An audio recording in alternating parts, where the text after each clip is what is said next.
निर्मला से सट कर बैठा संतोष अपनी उंगली से उसकी नंगी बांह पर रेखाएं खींचने लगा तो वह कसमसा उठी। जिंदगी में पहली बार उसने किसी मर्द की इतनी प्यार भरी छुअन महसूस की थी। निर्मला की इच्छा हुई कि संतोष उसे अपनी बाहों में भरकर इतनी जोर से भींचे कि निर्मला के मन की बात समझकर संतोष की आंखों में चमक आ गई। उसके हाथ निर्मला की नंगी बाहों पर फिसलते हुए गले तक पहुंच गए, फिर ब्लाउज से झांकती गोलाइयों तक। तभी बाहर से आवाज सुनाई पड़ी, दीदी चाय बन गई है। संतोष हड़बड़ाकर निर्मला से अलग हो गया, जिसका चेहरा एकदम तमतमा उठा था, लेकिन मजबूरी में वह होंठ काट कर रह गई। नीचे वाले कमरे में छोटी बहन उषा ने नाश्ता लगा रखा था। चाय नाश्ता करने के बाद संतोष ने उठते हुए कहा, अब चलूं, इजाजत है? कल आऊंगा, तब खाना खाऊंगा, कोई बढ़िया सी चीज बनाना। आज बहुत जरूरी काम है, इसलिए जाना पड़ेगा। अच्छा 5 मिनट तो रुको, उषा ने बर्तन समेटते हुए कहा, मुझे अपनी एक सहेली से नोट्स लेने हैं, रास्ते में छोड़ देना, मैं बस 5 मिनट में तैयार होकर आती हूँ। उषा थोड़ी देर में कपड़े बदल कर आ गई। संतोष उसे अपनी मोटरसाइकिल पर बैठाकर चला गया। उधर निर्मला कमरे में बिस्तर पर गिर पड़ी और प्यास अधूरी रह जाने से तड़पने लगी। निर्मला की आंखों के आगे एक बार फिर संतोष का चेहरा तैर उठा। उसने झपट कर दरवाजा बंद कर दिया और बिस्तर पर गिरकर मछली की तरह छटपटाने लगी। निर्मला को पहली बार अपनी बहन उषा और माँ पर गुस्सा आया। माँ चाय नाश्ता बनाने में थोड़ी देर और लगा देती तो उनका क्या बिगड़ जाता। उषा कुछ देर उसे और न बुलाती तो निर्मला को वह सब कुछ जरूर मिल जाता जिसके लिए वह कब से तरस रही थी। जब पिता की मौत हुई थी तब निर्मला 22 साल की थी।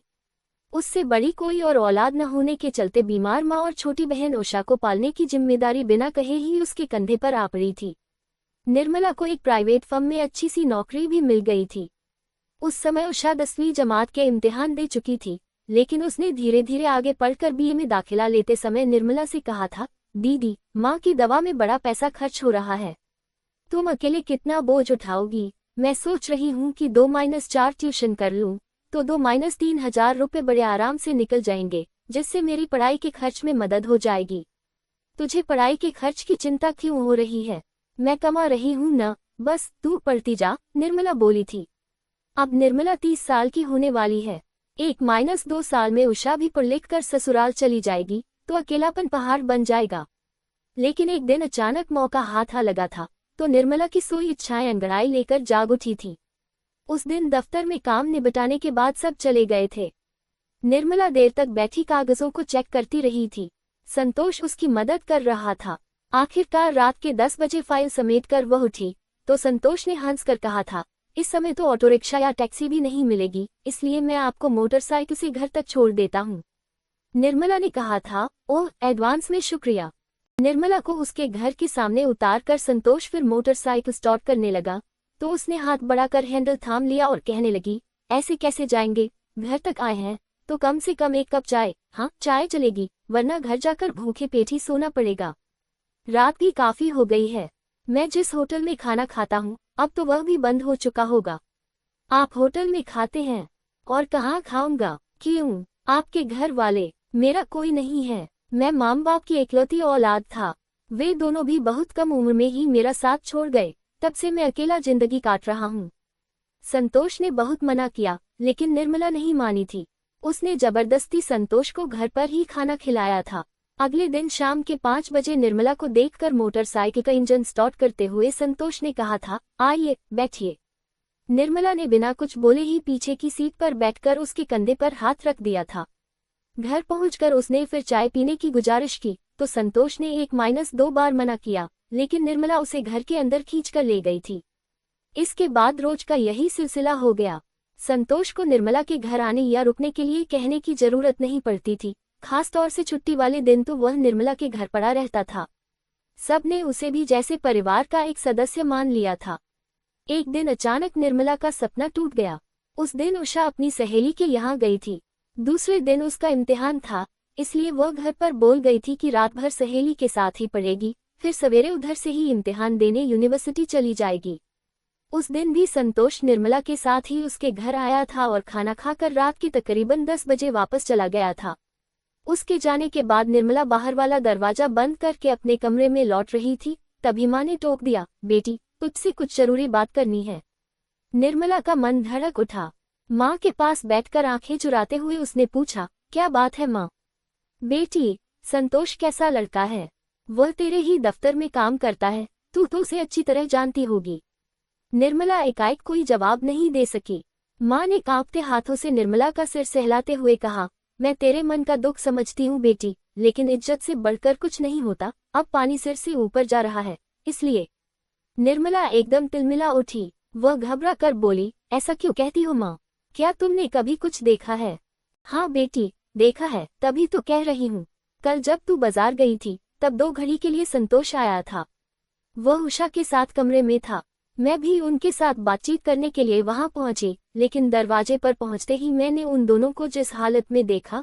निर्मला चिल्ला पड़ी, माँ, और वह उठकर अपने कमरे की ओर भाग गई। निर्मला के कानों में माँ की बातें गूंज रही थीं।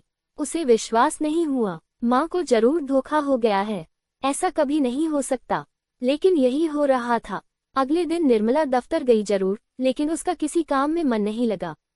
थोड़ी देर बाद ही वह सीट से उठी। उसे जाते देख संतोष ने पूछा, क्या हुआ? तबीयत ठीक नहीं है क्या? निर्मला ने भर्राए आवाज में कहा, मेरी एक खास सहेली बीमार है। मैं उसे ही देखने जा रही हूँ। कितनी देर में लौटोगी? मैं उधर से ही घर चली जाऊंगी। बहाना बनाकर निर्मला जल्दी से बाहर निकल आई। ऑटो रिक्शा करके वह सीधे घर पहुंची। माँ दवा खाकर सो रही थी। उषा शायद अपने कमरे में पढ़ाई कर रही थी।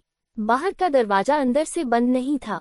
इस लापरवाही पर उसे गुस्सा तो आया, लेकिन बिना कुछ बोले चुपचाप दरवाजा बंद करके वह ऊपर अपने कमरे में चली गई। इसके आधे घंटे बाद ही बाहर मोटरसाइकिल के रुकने की आवाज सुनाई पड़ी। निर्मला को समझते देर नहीं लगी कि जरूर संतोष आया होगा। निर्मला कब तक अपने को रोकती? आखिर नहीं रहा गया, तो वह दबे पैर सीढ़ियां उतरकर नीचे पहुंची। माँ सो रही थी। वह बिना आहट किए उषा के कमरे के सामने जाकर खड़ी हो गई और दरवाजे की एक दरार से आंख सटाकर झांकने लगी। भीतर संतोष और उषा दोनों एक दूसरे में डूबे हुए थे। उषा ने इठलाते हुए कहा, छोड़ो मुझे, कभी तो इतना प्यार दिखाते हो और कभी ऐसे बन जाते हो जैसे मुझे पहचानते नहीं। संतोष ने उषा को प्यार जताते हुए कहा, वह तो तुम्हारी दीदी के सामने मुझे दिखावा करना पड़ता है। उषा ने हंस कर कहा, बेचारी दीदी कितनी सीधी है, सोचती होंगी कि तुम उनके पीछे दीवाने हो। संतोष उषा को प्यार करता हुआ बोला, दीवाना तो हूँ, लेकिन उनका नहीं तुम्हारा। कुछ पल के बाद वे दोनों वासना के सागर में डूबने उतराने लगे।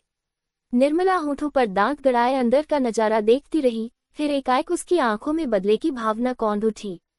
उसने दरवाजा थपथपाते हुए पूछा, संतोष आए हैं क्या? चाय बनाने जा रही हूँ। संतोष उठने को हुआ तो उषा ने उसे भींच लिया। रुको संतोष, तुम्हें मेरी कसम, पागल हो गई हो।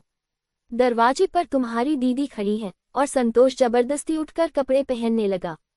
उस समय उषा की आंखों में प्यार का एहसास देखकर एक पल के लिए निर्मला को अपना सारा दुख याद आया। माँ के कमरे के सामने नींद की गोलियां रखी थीं। उन्हें समेटकर निर्मला रसोई घर में चली गई। चाय छानने के बाद वह एक कप में ढेर सारी नींद की गोलियां डालकर चम्मच से हिलाती रही, फिर ट्रे में उठाए हुए बाहर निकल आई। संतोष ने चाय पीकर उठते हुए आंखें चुराकर कहा, मुझे बहुत तेज नींद आ रही है, अब चलता हूँ, फिर मुलाकात होगी। इतना कहकर संतोष बाहर निकला और मोटरसाइकिल स्टार्ट करके घर के लिए चला गया।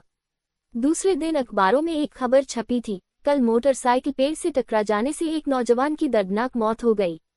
उसकी जेब में मिले पहचान पत्रों से पता चला कि संतोष नाम का वह नौजवान एक प्राइवेट कंपनी में काम करता था। दोस्तों, आज की हमारी कहानी आप लोगों को कैसी लगी कमेंट में जरूर बताएं। हमारे चैनल को लाइक सब्सक्राइब करना ना भूलें। धन्यवाद।